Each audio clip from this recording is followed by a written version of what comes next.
We are out on beautiful Lake Fork.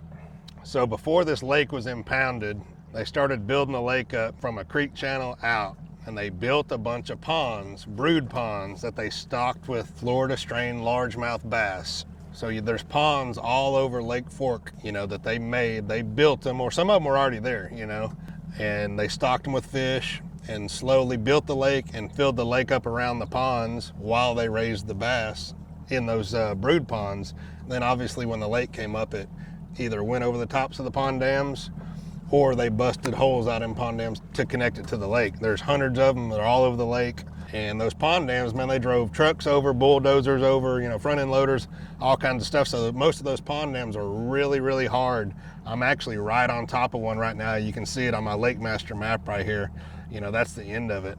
This is, Hurley Pond Dam. It's a famous spot here on Lake Fork. It's one of my favorite spots.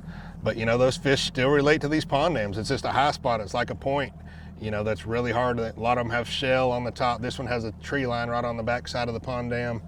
And it's just a great spot to catch fish. So you can see right here, we got a lot of bait showing up on this point. That's a bunch of shad, like the whole side imaging out here on the right where the drop is on this point. It's just a ton of shad. For the same reason the bass are using it, it's just the right little setup that they want right now, right on the side of a point, right before a big saddle connects to a big pond dam.